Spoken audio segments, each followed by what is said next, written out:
Excuse me, can you please pass the sauce? Ladies and gentlemen, you know what it is. It's your boy Mr.RawFix, and I have to say it. We here! We here! A little bit of a toned down version. Today we are here on Everything Validated, where we give you education at high levels, at low cost, for the freebie. Actually, I lied. All it takes is a subscription, a like, a comment, and some love. Keep the algorithm going. It keeps me smiling, keeps our lights on, and it keeps lovely guests like this one over here able to come into our studio and share gems. So today, we have a Finliti representative in the building. And she goes by the name of, I'm gonna let you introduce yourself. Hi, I'm Jen Schell, CEO of Finliti. Finliti is a personality-driven financial empowerment tool, and we deliver customized investment strategies that empower and engage retail investors. All right. So, first order of business, because of how we like to do things in here. I'm gonna start off by asking you one of the most important questions in all of my charts, just so we could break ice, Sure. get conversation started. How's your day? Oh, it's been pretty good so far. I'm working on some systems that I could tell you more about later on. The weather's nice. I had a nice drive up. I listened to some new music. Got into the groove. Life's good. I'm going to the cottage this weekend. Going to get some sun and relaxation and fresh air before the fall starts and I have to work. Highly encouraged.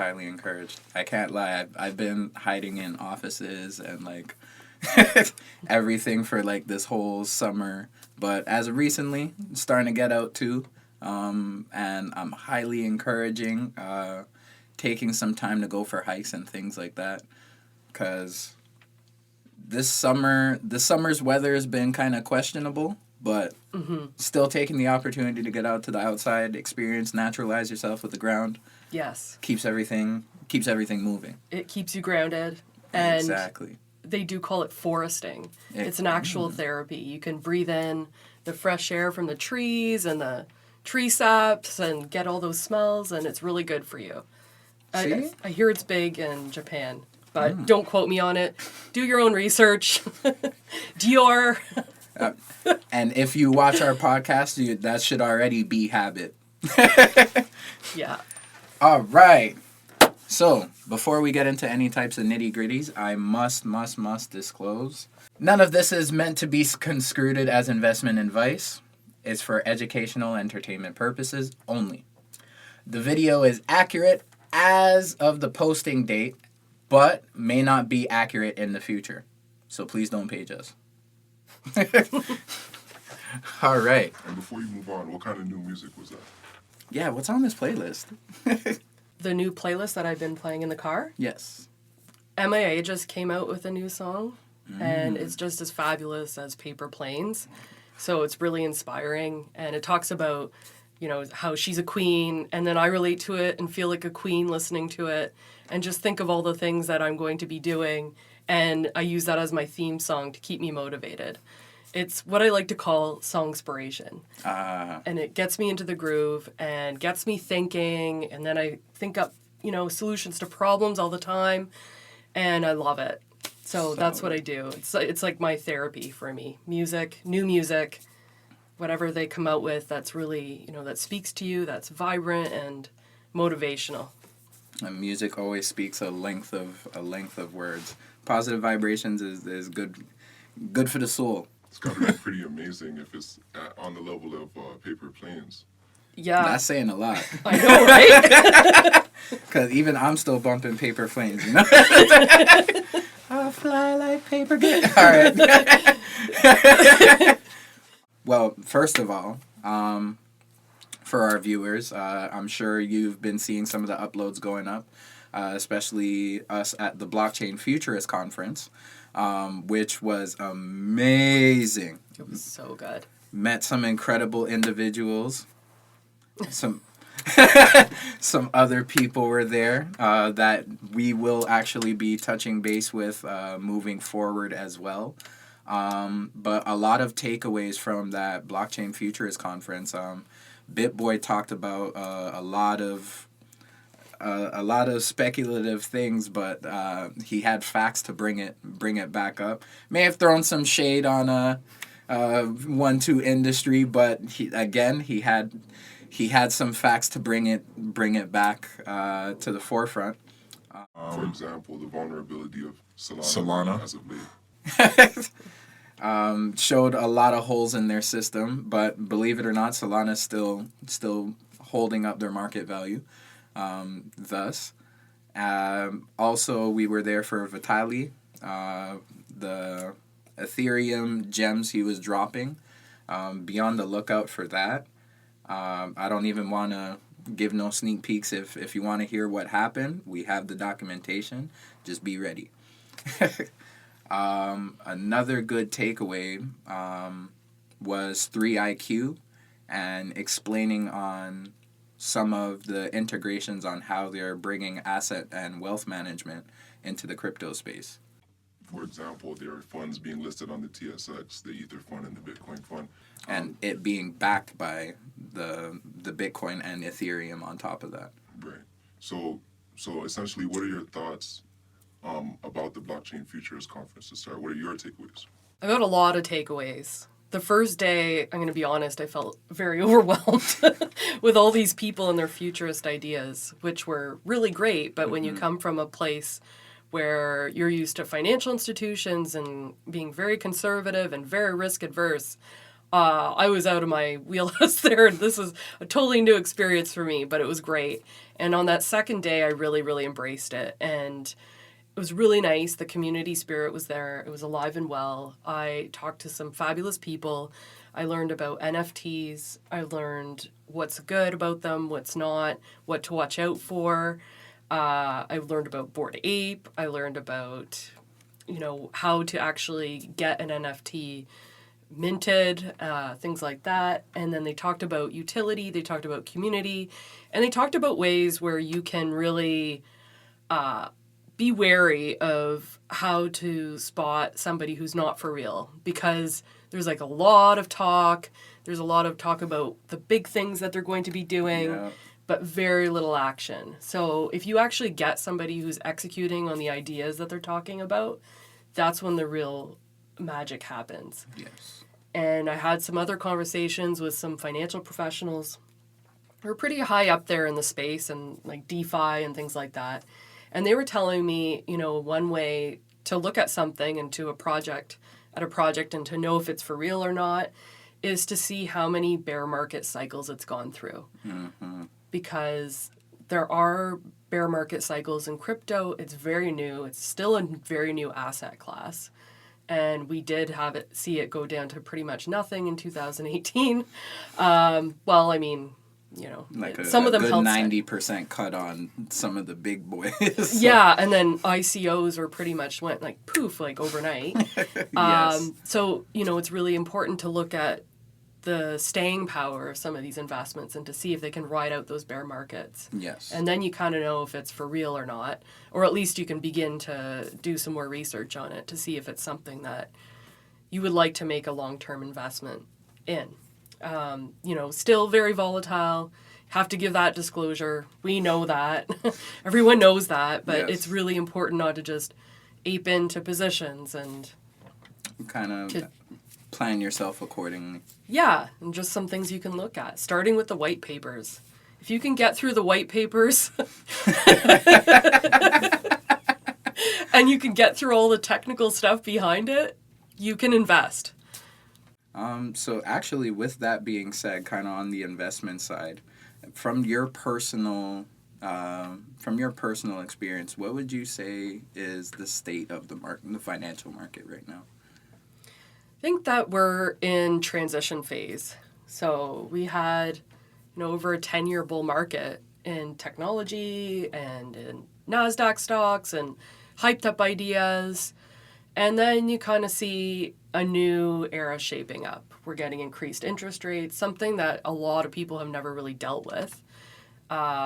Just to give you an idea, back when I had all my student loans, interest rates were 7%, and that was normal. People still bought homes, they still dealt with things, but I remember that, and it was really painful paying those things off. And now all of a sudden, because it'd be 7% plus 8 or something like that. And so you had to pay so many payments back to the financial lenders. So, we're really into a new era right now with interest rates rising. And so you need to adapt to that. So what was hot maybe a year or two ago is not going to be hot in next year or the year after. So you have to brace yourself for these new opportunities. That's why I always like to do some scenario planning and to look at the macro factors. You can look at what happens in Davos, stays in Davos, but it doesn't really. They actually publish everything to make everything more transparent. It's just kind of a cool idea to venture in and see what the big boys are doing. And whatever the big guys are doing, you have to ride that wave or kind of find your place. Yeah, or you'll just capsize, and that's not cool. So that's where I see things going. There is an opportunity every single day. I say this all the time because it's true. And don't forget to take profits. If you can just, realize, be true to yourself, know that you're going to make mistakes, you're going to have losses. Everyone does. Whoever says they don't is just lying to you. Everybody's going to lose at one point or another. And what's important is that you keep your losses down a lot lower than your winners, and you let your winners ride. And that's what you need to do, and that's the secret of success, and you will win on the market or wherever you invest every single time. You hear that? Now, those are some gems. But my question to those points, it is good to have some metrics to analyze and to be able to see through people's pitches and get to the bottom of a project. Right. So how has the Futurist Conference and the current state of the market, you're mentioning there's opportunity in bear cycles like this, how have those two things continued to fuel your optimism for the financial markets? So you're able to continue to speak about opportunities so positively right now. It starts with education. Just having a little bit of education, getting caught up on one sector at a time, one concept at a time. Maybe you want to look at one financial ratio and just get a really good understanding of what that's like. You maybe want to get another understanding of a technical indicator. Maybe that's something you can do. If you're into crypto, a lot of that stuff, we don't really know where the value is right now. We don't know if it's fairly valued, if it's overvalued or undervalued. So a lot of people use the technical indicators for their trading. And to do that, you need to study how they work. You need to study how they can be used on every single different asset, because every single asset trades a bit differently. And it depends on so many things, like what's the liquidity, like how many people are into this project. So, like Ethereum or Bitcoin are pretty well established in the crypto market. They have a lot of people, there's a lot of deal flow going in. There are a lot of people buying and a lot of people selling. But some of the other coins or, projects may not have as much liquidity. So it's like a black hole where you put your money in and then you can't take it out again. What happened with the whole Squid Games, So you got to be mindful and don't overcommit. If you want to test out a strategy, take about 5%. Take at most 15% of your holdings. Don't put it all down unless you really are confident in what you're doing. Those are just some things that you can do, some safety nets to keep you in the zone, to keep you going, because you want a bankroll to keep on investing. Investing can be fun if you, educate yourself and you learn about these projects. And don't listen to anyone else. Figure it out on your own. You can look at them for guidance and you can get different opinions. Reference piece. Yeah, it's good for a reference point. It's cool because you can find out new ideas by listening to other people, and then follow those communities. Those communities are key. Go on Twitter. Twitter, there has so many of them, and they don't want the bad actors to be there. People want good actors. They want integrity. They want a smooth flowing capital market system, no matter which market you're in. So the bad players are going to ruin it for everyone else. They want to take them out. So, follow the community of legit members. and then they'll embrace you. They want to bring people in because the more the merrier, and the more you get involved, the more you'll tell your friends to get involved, and then everybody's value of their investment goes up too. So that's helpful. Everything is very community based. So by building a strong community, everyone's growing. Yes. Yeah. If I could grow and what I like about, because everything's grown in a blockchain type of community, we could all take part in the decision making, and that's very important for me. I like having a certain amount of control in things I do. So me knowing that if a major decision is going to be made, we could all take part in this major decision. And it's a proper democracy. What's the difference between that and being a major board holder of equity? So now what I find with the major board holder, it's all the decision comes from anyone who has the biggest stake, versus in something like how most of these communities are built. As long as I have a stake, no matter what it is inside it, my vote also counts. In comparison to if I'm a board holder controlling 45% of this asset, I could just say, okay, apples are going to be oranges from now on, and we all just have to agree. In a sense. I hear what you're saying. But back on the point of communities and listening to other people with a grain of salt. Mm-hmm. So I did run into your Finliti stationed at the National Crowdfunding and FinTech Conference. So before we get into like how you end up there, just a bit about, Jen as a person, and listening to other people. I did hear your podcast. Oh. Jenny in the Corner Office. So that was also providing me some insight on finance and, another person to reference. Can you explain a little bit about the premise of your podcast and why you felt to start putting those up? Yeah, so it's called Jenny in the Corner Office because I always envisioned myself in my boss's corner office overlooking the city. We had beautiful offices at one of the places I used to work. It was a financial institution, and it was just glorious. Like, you couldn't have a better work environment, aesthetically speaking. So, whimsically, I just kind of called it Jenny in the Corner Office and decided to add a little bit of a sarcastic take on things, but to make it fun, because finance can be really boring and jargony. And I know when I was starting out, I was super intimidated by everybody in the financial industry, especially people downtown Toronto or in New York City, Wall Street, Bay Street. I thought they were the scariest people on earth and intimidating. And I thought they would... No time for nothing. No time for nothing. I thought they would just cut me off and not listen and shame me and tell me that I was stupid for doing all these things. So I became really fascinated about how do they work and how is this magical financial world? How does this work and how can I be part of it? Because honestly, I saw people pulling up at the age of 25 in really fancy cars. Wow. And it just didn't seem like they're... demographic. Yeah. And they didn't seem to be putting in that much effort. So I'm like, hey, I can do this. Let's find out more about this stock market. So yeah, to make a long story short, I educated myself on the whole industry and spent many years doing so, figured out what works, what doesn't work, what makes money, what doesn't make money, what's a cycle, what's not, what's a boom and a bust, how do you buy, how do you sell, what are the mistakes people make, and I learned from the people who do it really well. So you look at, okay, who are the best traders? What can I learn from them? And by building off of other people, then you can really build up your own skills and you don't have to reinvent the wheel. Mm-hmm. You can come up with really cool strategies. So I wanted to communicate my enthusiasm for the world of investing and my passion for the stock markets. And so hence Jenny in the Corner Office.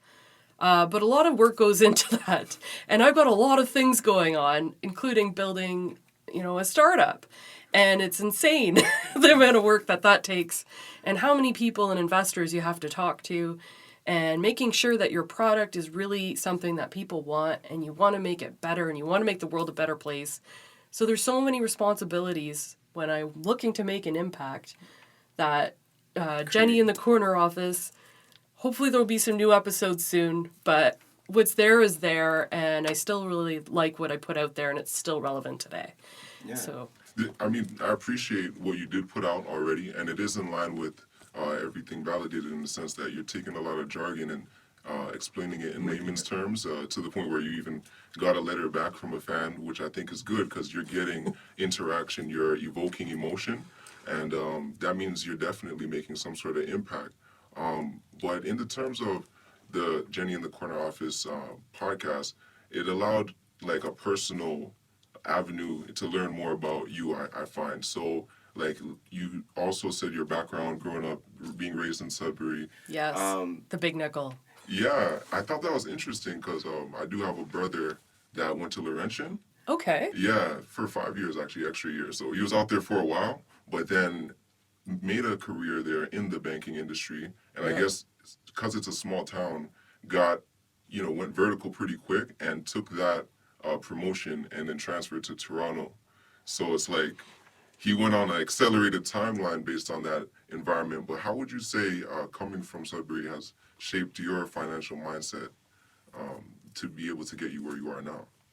Well, I grew up on the lake, so that was very zen, and it was a really nice place to grow up and experience the nature and the rocks and the minerals. My dad's an engineer, so I frequently got to experience mining life. It's Sudbury, if you're not aware of where it is or what's going on there, it's a big mining town. So we have nickel because a big meteor exploded in Sudbury billions of years ago, and it created this Sudbury Basin with all these types of minerals in there.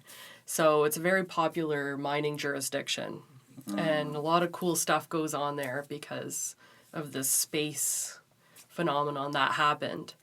So I got to go visit with my dad to tailings areas, and I played in tailings areas before we knew that it was harmful to do so. Kids being kids. Yeah, kids being kids, built dams, built all these things, really got interested in geology and rocks and minerals. So I had the best rock collection, or mineral collection, I guess you should technically call it, that you could imagine. I worked at Science North. I'm a stereotypical Siberian. I speak French and English.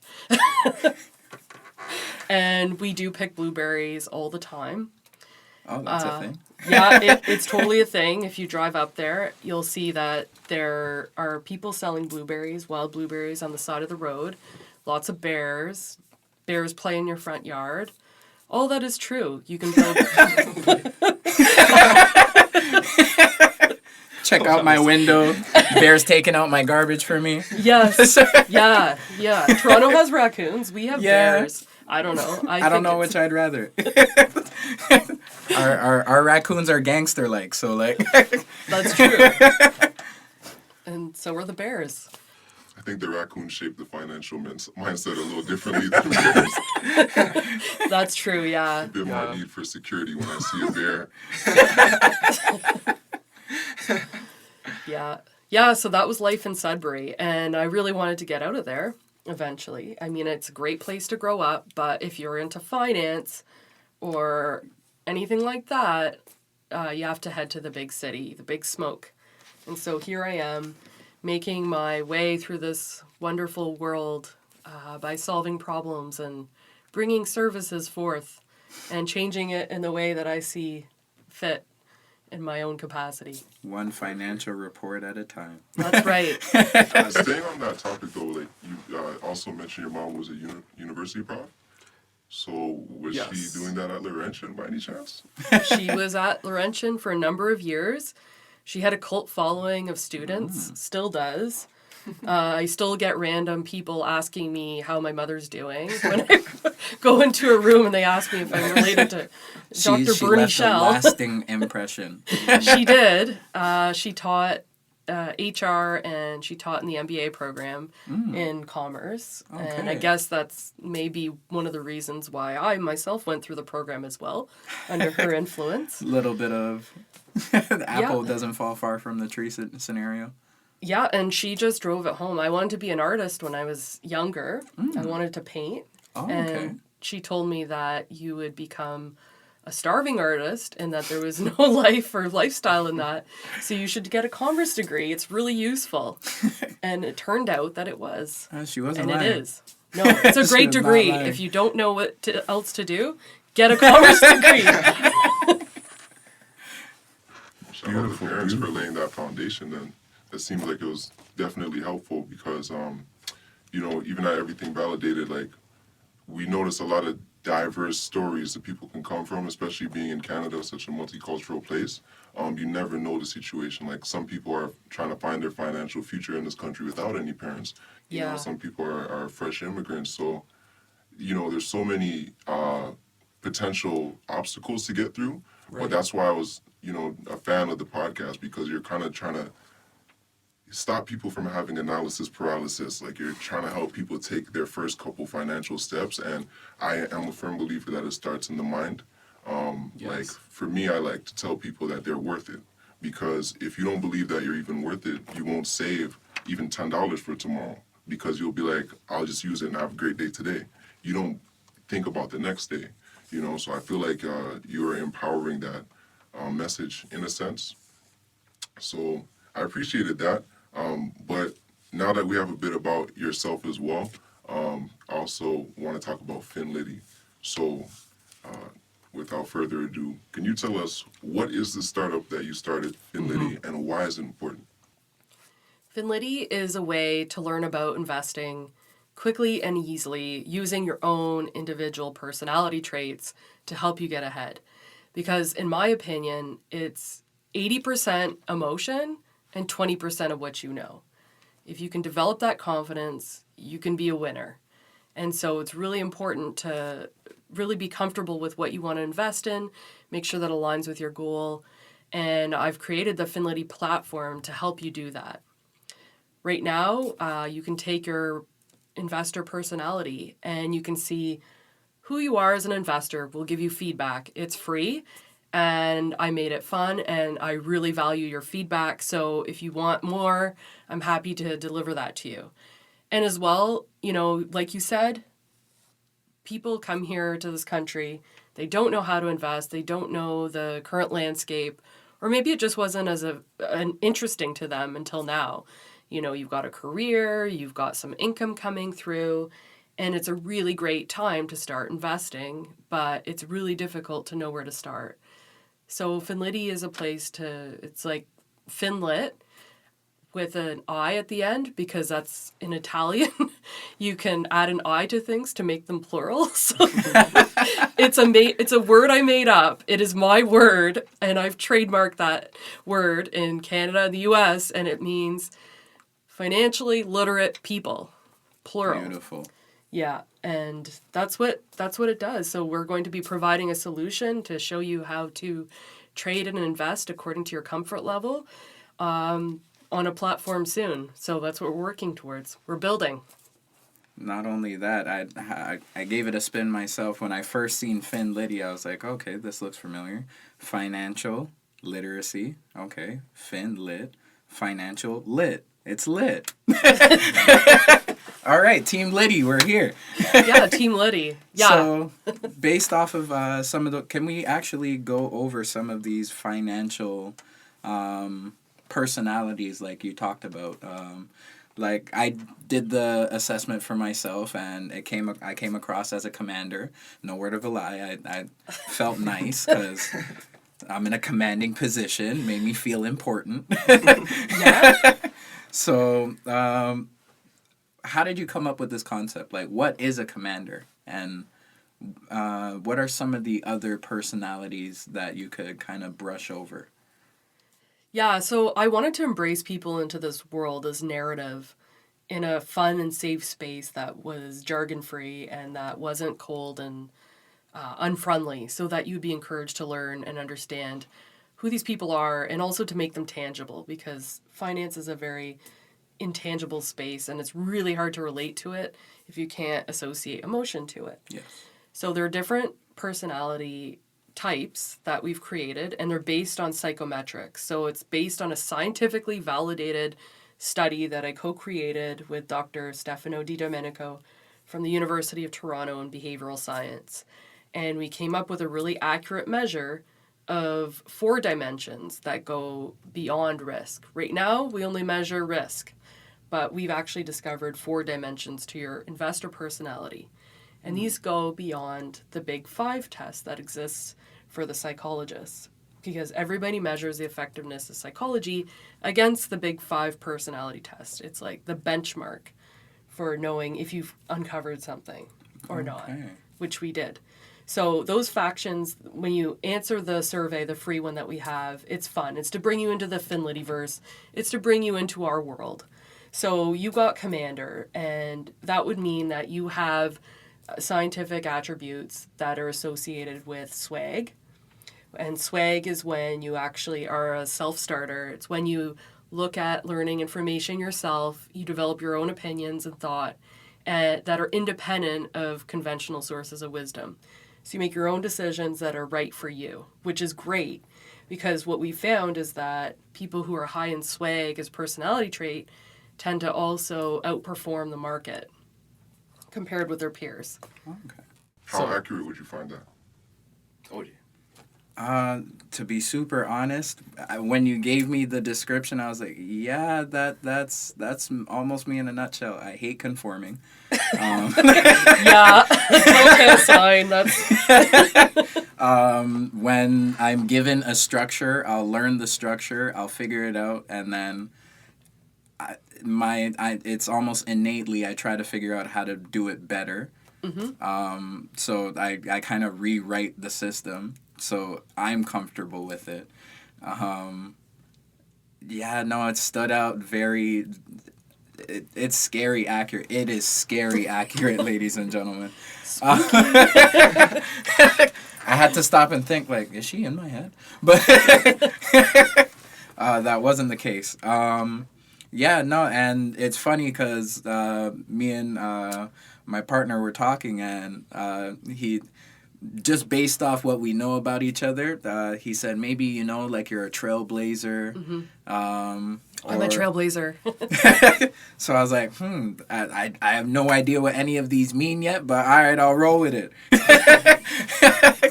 So actually, now speaking on that trailblazer, since you are so yourself, yes. What are the attributes attributed to the trailblazer?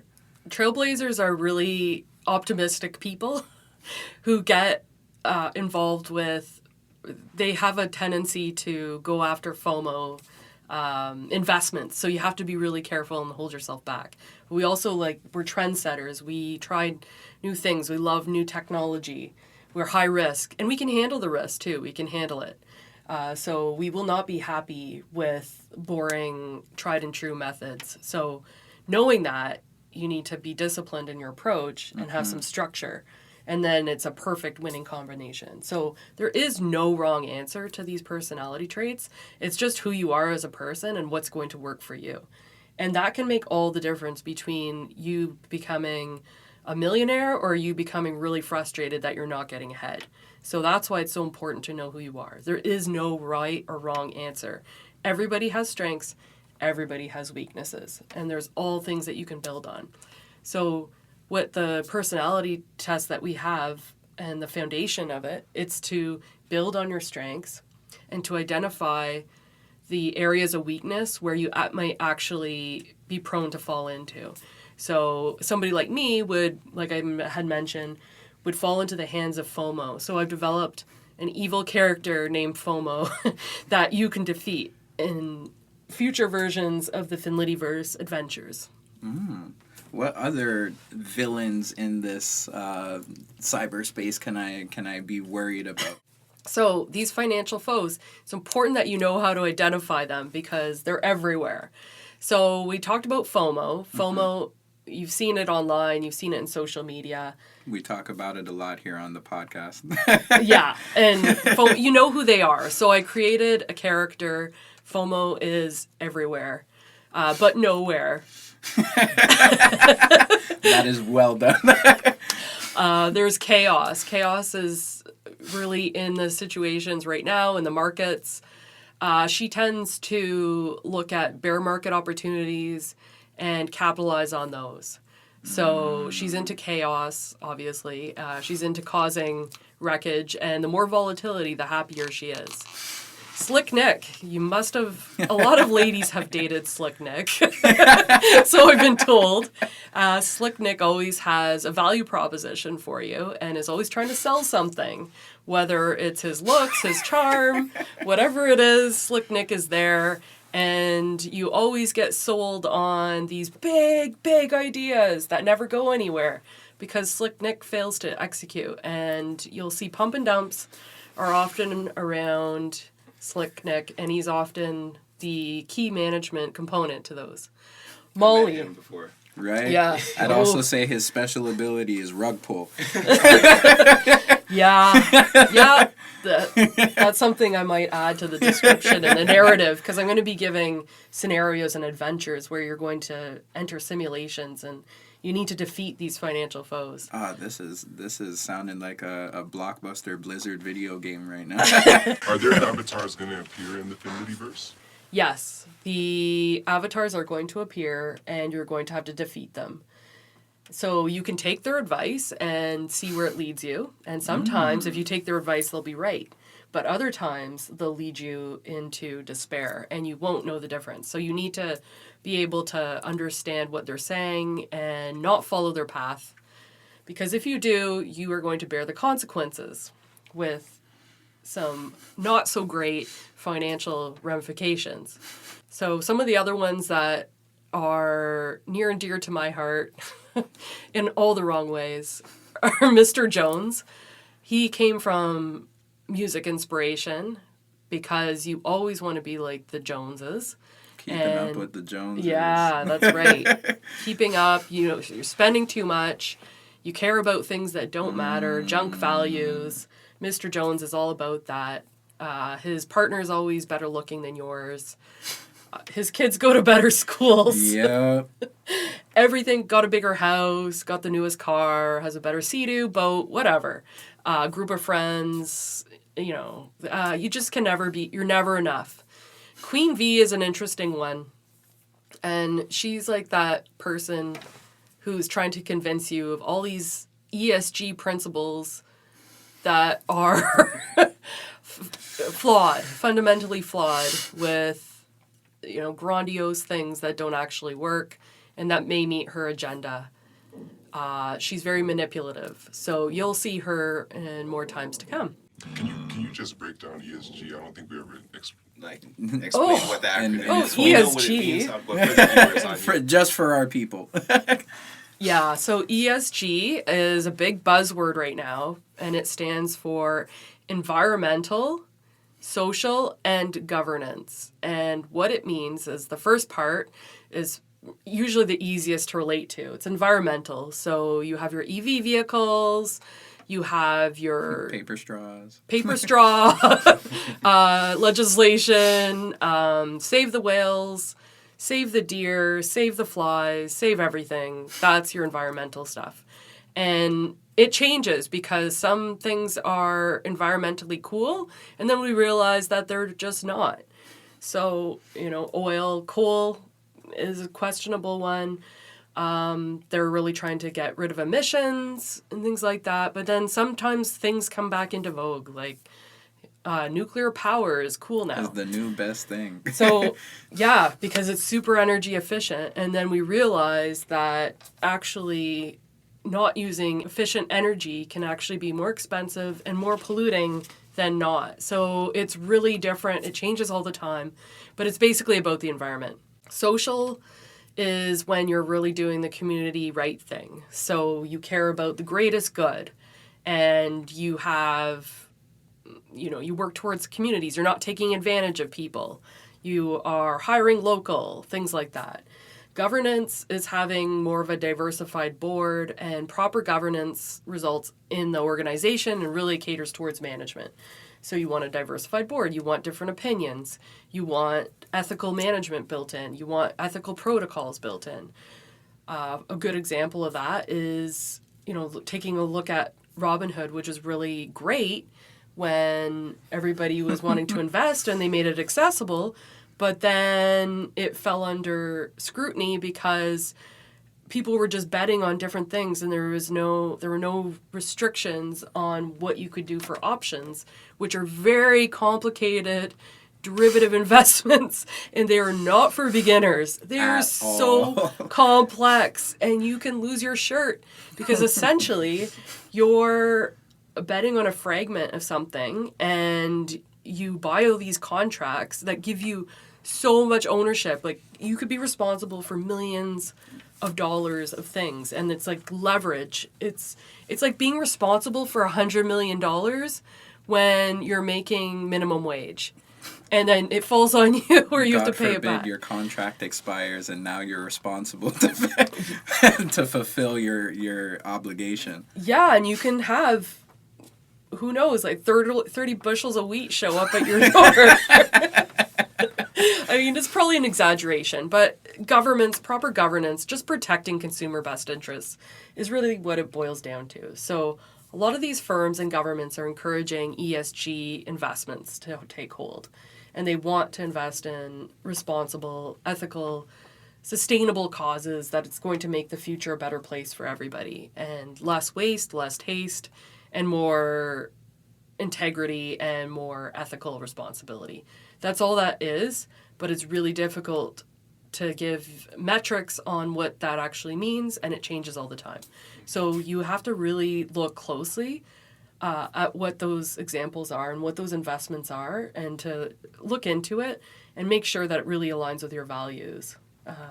And then go for it. And a lot of them conflict with each other, which is really difficult. So you might be cool with environmental stuff and not so cool with the social movement. So there could be a good example of that are, oil fields and drilling oil.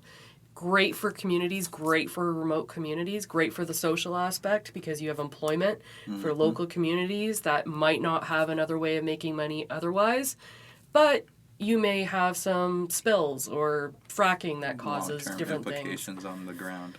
Yeah, there could be some environmental concerns there. I mean, if we're in a country like Canada, a lot of times like our standards are some of the best. So it's really important to look at that as well.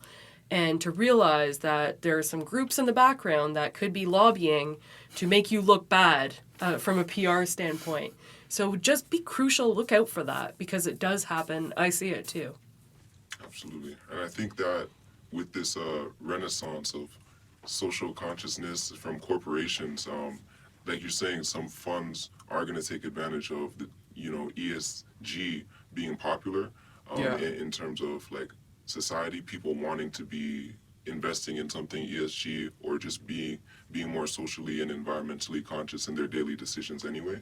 So I definitely think it is kind of a buzzword right now. So we appreciate that daily definition breakdown for us. I think that's one of the highest level breakdowns we've done here. I try to do a definition every episode, so that was powerful. See, you heard it first, the guest daily definition to the highest degree. She actually set the bar. I'll pat myself on the back. But it makes sense because you must be used to doing this, with this whole jargon library you have on Finliti. We'll make sure to get it on the screen. But did you help create this jargon library? It's pretty in-depth. A lot of relevant terms here from A to Z. Yeah, we add to it all the time. It was my brainchild because a lot of this stuff was so jargony and so painful to memorize and to understand when I was going through my studies that I decided to actually try to make it funny. I took some courses at Second City and wanted to put some of the comedy into my work and into the jargon library. And it's been quite popular. A lot of people speak fondly of it. Yeah. And we're adding all the time. I like to give examples of how you use it. And there was this popular advertisement when I'm kind of digressing, but when I was a kid, when we're in between watching The Price is Right, there was Hooked on Phonics worked for me. Yeah. And they'd be like, in a sentence, please, and the spelling bees would be on. And so this is where this came from. Okay, let's put it into a sentence and use it. So it's kind of from my ancient memories from the 1980s, dating myself growing up. It's so good. It's still prevalent. Yeah, so I thought that was so funny, and it just stayed with me. And now I find it very useful because I even refer back to some of these definitions when I forget. You can't remember everything, so it's always good to have a good reference point to draw things from. So would you say when you were building this kind of started off as like your personal glossary? Yes. Kind of like key terms you keep in the back of your head, and you thought, you know what? Let me just push this to the public. Let's see how they do with it. Yeah. No, and we thank you for it. Oh, you're welcome. So because of that, we now have our resource of the day on top of daily definition. Finliti sponsored. So also with that being said, okay, so we went over the characters, some of the various characters you have on the platform. One other thing that we mentioned earlier that I kind of want you to talk about a little more was this your community interaction, the letter that we mentioned earlier. So someone had left you quite the wordy letter. Do you want to go over it a little bit? So just clarify that that's from the podcast and not like... Yes, my apologies. Yeah, there's a letter. I was, coming up with these new concepts for a podcast. And I told everyone that I was a capitalist activist. Well, the word capitalism has a whole other meaning and just sparks a lot of controversy whenever anybody hears that. So there is somebody who sent in a letter who told me that they were offended by my use of the word capitalism. But what I really want to do is promote capitalism in a sustainable and healthy and happy way by, embracing education, embracing what's going on, and to encourage critical thinking when you're looking at something. Don't take anything for face value. Question everything. Because the more you question, the more that you can keep yourself from trouble. Not everybody's going to tell you the right thing. And then, that even spurred some of the makings of the financial foes, because we can have influences of people that we respect and love, and we think that they have their best interests, and their best interests are in our best interests, but they're really not. Sometimes they project what they want onto you. For example, hockey parents. My dad wanted to be in the NHL, and he almost made it, but he didn't quite make it. And it bothers him to this day. And he tried to get my brothers to get into playing hockey, but they just weren't feeling it. And turns down that the hockey gene went to me instead, but that didn't matter. So it's not like I do play hockey right now, but it came naturally when I was learning to skate. So, that's the way the cookie crumbles. But all of this to say, just stick with what you like to do. And parents, if there are any parents listening, let your kid do what they want. What they do when they're younger is most likely going to be expressed some way later on in what they do. And they'll probably be really good at it because they're actually passionate about it. Don't convince your kid to become a doctor if they're squirmish around blood or guts. Please. It's just wrong in every sense of the word. The last thing we need is our doctors to black out on the surgery table. Yeah, that would be me. And my mom was convinced we were all going to become doctors. Not the case. Lawyers, or if you want to drive helicopters, which is something I've always wanted to do, just learn to ride a helicopter. Take those lessons. But those kind of things are the things that are going to drive you forward, and those are the people that are going to make sustainable changes with impact, because they actually care about that, and you can make income from it, and you can grow and be happy and live a happy life, because it's all about being fulfilled in life and being happy with what you're doing. Oh, yeah, absolutely. I think that touches on two very important topics, like your kids not necessarily doing what you intend for them. Yeah. That we were just talking about that before you joined us today, actually. Because Mr.RawFix does have a youth himself. I don't have any yet. 5-year-old. Aww. Yeah, and it's just like they're their own. From everything I hear from parents, it's like they always say, they're their own characters with their own mission, from sent from above. So it's like you can guide them within some parameters, but you have no idea what they're going to do because they have their own path. Like, the most we could do is, like I was telling him earlier, is we could have borders. We set up, like, a fence. Yeah. But just letting them know you're not limited to what's in this box. They're still up.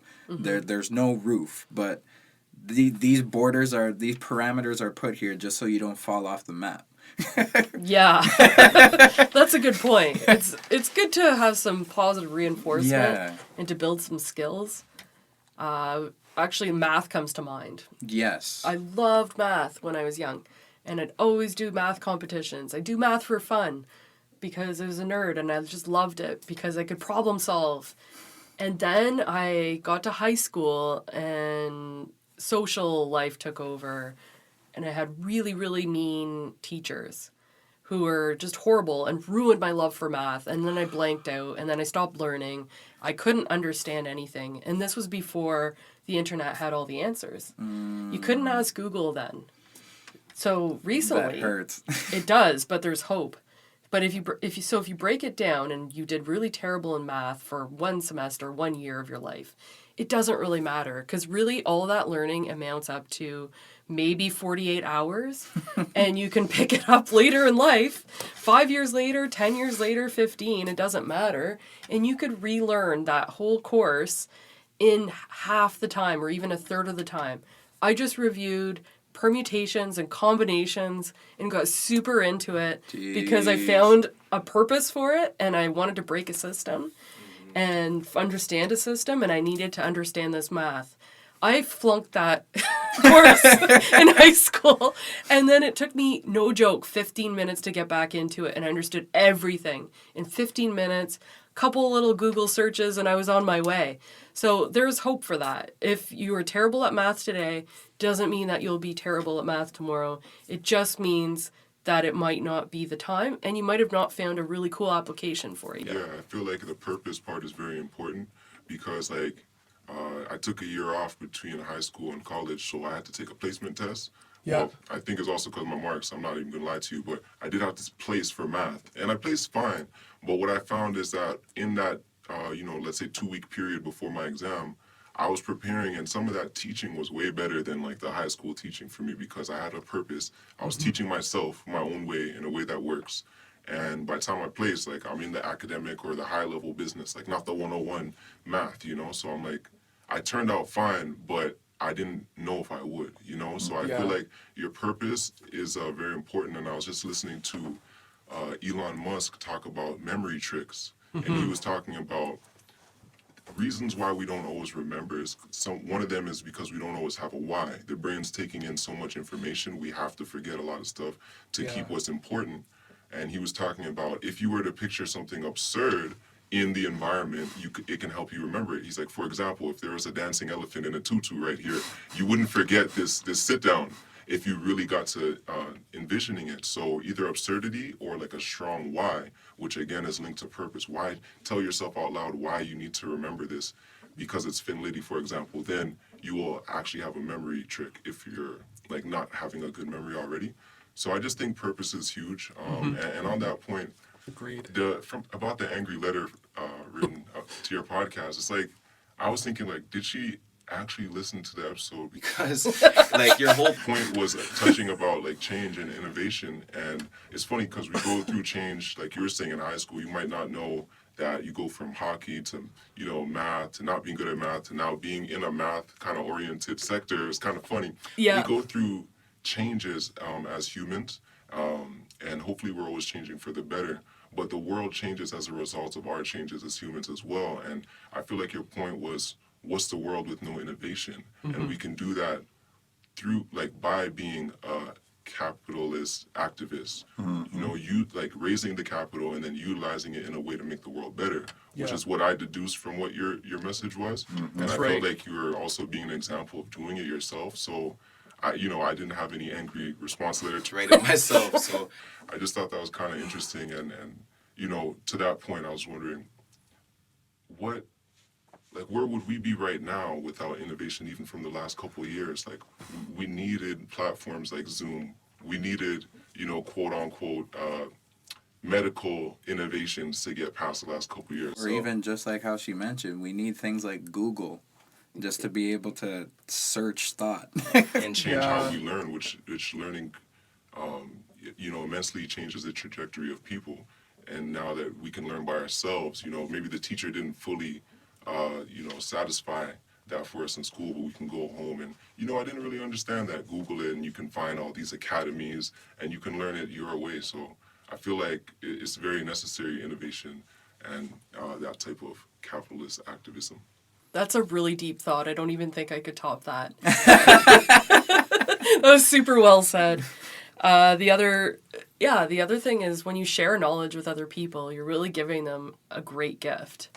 And people can build on your knowledge. And they can take what you've already built and then build on top of that. And that's what it's about. It's about enhancements. Capitalism might have a bad rap because in the past, people have been very self-serving and it's all been about the bottom line. But things are starting to change, and the newer generations aren't accepting that as being acceptable at all. And we want change, but we want good change. And yes, you can do that if you're raising capital, you're raising an idea, making a business, getting funding, getting people together, bringing people together, because you can't do the solution alone. You need to have a community of supporters. You need the backing to be able to make this happen and make the world a better place, and to do so in a transparent way, to do so in a free market way. And the whole point of the free market is that you produce a good or service that people want to buy. That's it.